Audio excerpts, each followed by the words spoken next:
Isang maulang umaga po sa inyong lahat. Salamat at dininig ng Diyos ang ating panalangin na umulan, pero sana wag naman sanang bagyo.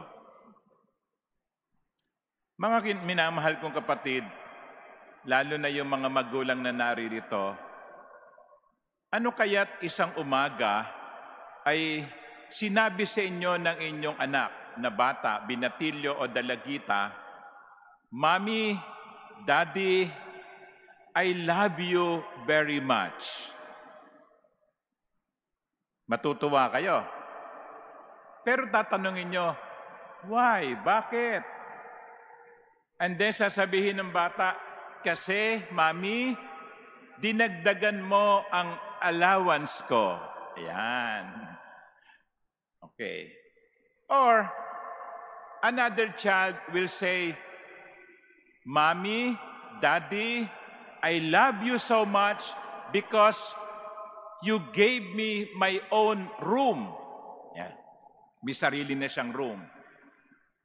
Okay, so yung una, I love you, Mommy, Daddy, because you gave me additional allowance. The other, Mommy, Daddy, I love you kasi may sarili na akong kwarto. And then yung pangatlo, halimbawa, sinabi sa inyo, Mommy, Daddy, I love you. And you ask why? And the child says, because you happen to be my mother.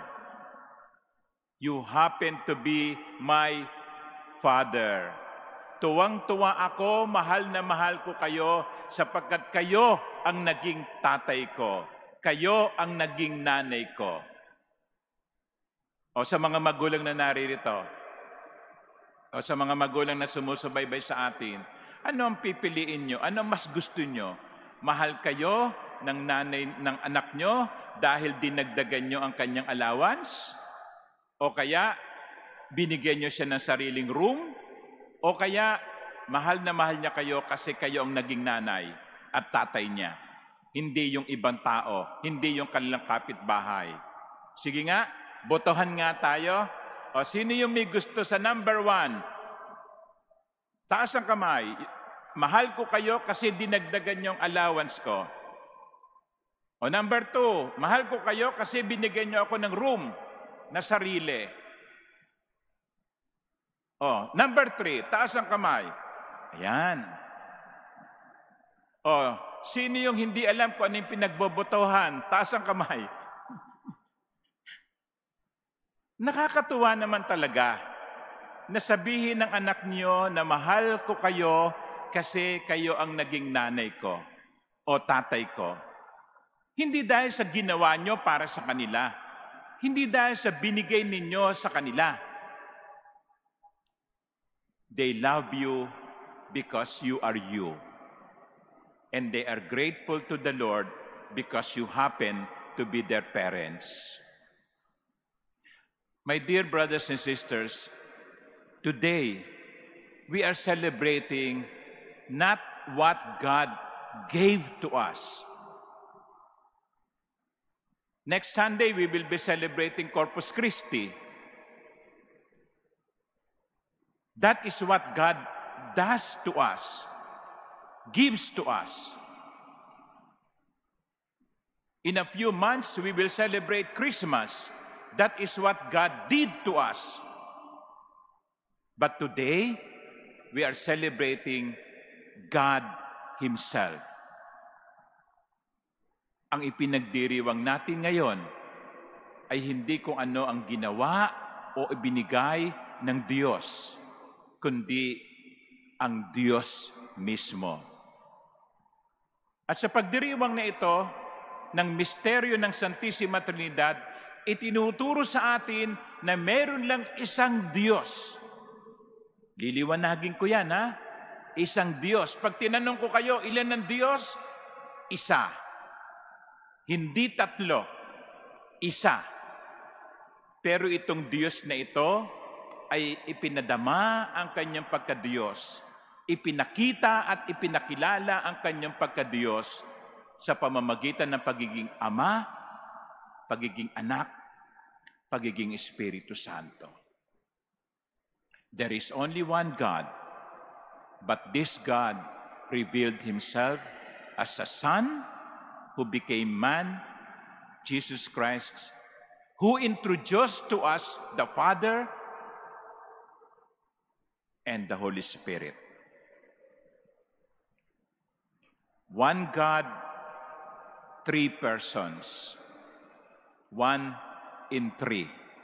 Parang coffee. 3 in 1. Ngayon sasabihin nyo, paano nangyari yun? No? 3 in 1, tatlo, isa. Ilan ng Diyos? Tatlo o isa? Isa. Bakit tatlo? Hindi natin ganap na maiintindihan ang misteryong ito.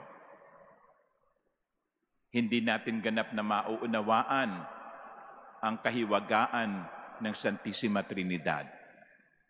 Pag napunta na kayo sa langit, pagharap ninyo sa Diyos, baka ipaliwanag sa inyo ng Diyos kung ano ang misteryong ito. But right now, we cannot fully understand the mystery of the Trinity.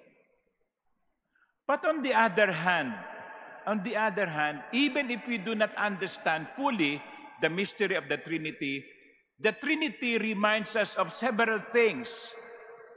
Number 1, it reminds us to respect our uniqueness.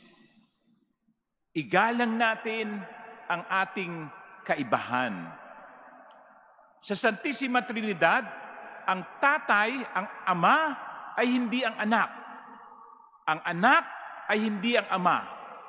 Ang ama at anak ay hindi Espiritu Santo. The Father is not the Son. The Son is not the Father. The Father and the Son are not the Holy Spirit.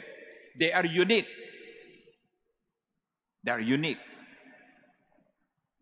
Just like in our families, there is the Father, there is the Mother, and there are children.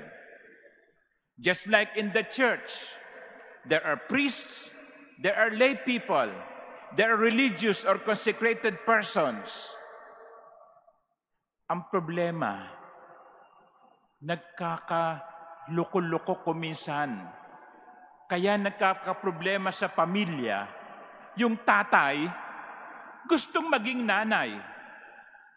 At yung nanay, ang asta parang tatay.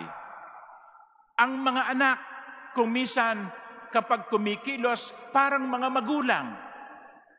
At yung mga magulang naman, iniaasa lahat sa anak. Hindi. Ang kaayusan ng pamilya ay nasa paggalang sa pagiging iba-iba natin. The father is not the mother. The mothers and the fathers are not the sons and children and daughters and children. Kahit po sa simbahan, ganun din. May problema tayo kapag yung pare gustong maging madre. Gustong magbelo. No? At yung ibang mga madre, kung umasta, kala mo mga pare. Yung lay leaders sa BEC, akala mo siya ang kura. At ang kura naman, lahat ibinibigay sa lay leaders. Kaya magulo eh. Magiging maayos tayo kapag igagalang natin ang pagiging iba natin. We are unique. You are not me. I am not you. Siguro sabihin na iba, salamat na lang. Salamat sa Diyos at hindi ako naging katulad niya. That is the first reminder from the Trinity. We are unique. Just as the Father and the Son and the Holy Spirit are not the same. But the second reminder is this. They share in the same godness, divinity.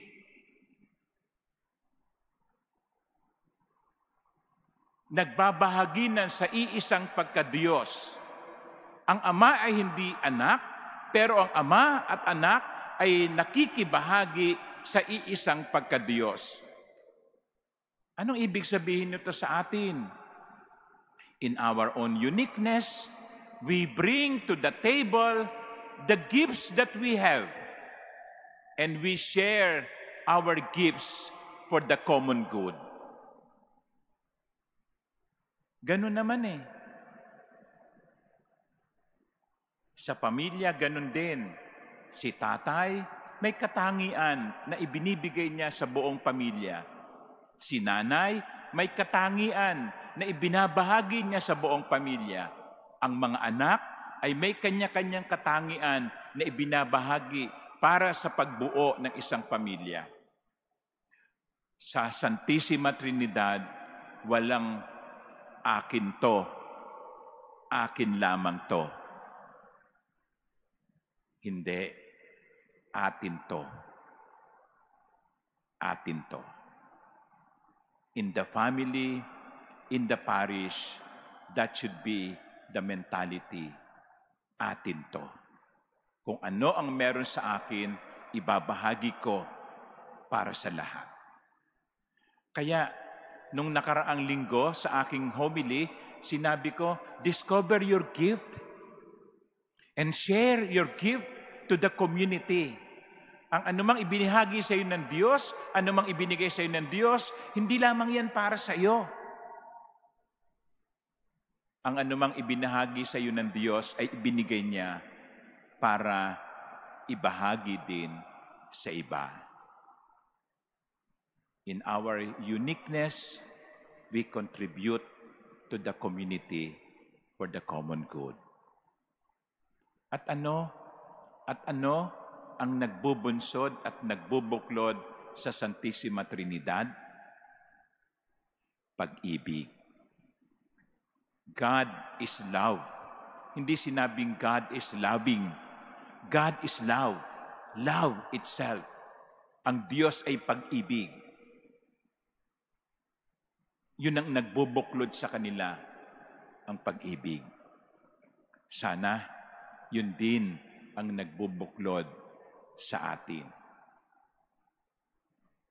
Yung mga nagpapakasal, madalas sinasabi ko sa kanila, bakit kayo magpapakasal?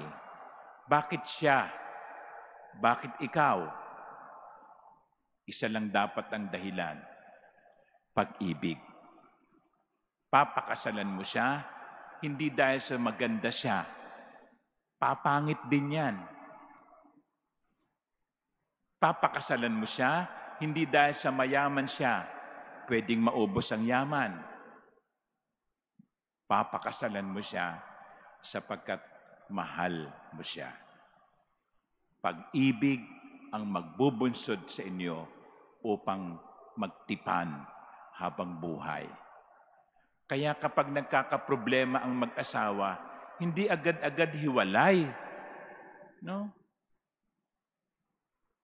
Binubuo ang nasisira. Hindi agad-agad tinatapon. Inaayos. Ngayon, kung nagpakasal kayo, hindi dahil sa pag-ibig, maiintindihan ko kung bakit dumating ang problema, gusto nyo nang maghiwalay kaagad. Pero kung ang pagtitipan ay nakasalalay sa pagmamahal, ang lahat ng problema hinaharap ng may pag-ibig. Let us respect the uniqueness of each other. I am not you, you are not me. But let us contribute for the common good, whatever we have. And third, let the love be the binding force of all our relationships. Just like the Trinity, whose solemnity we celebrate today. Unique, sharing, love. Amen.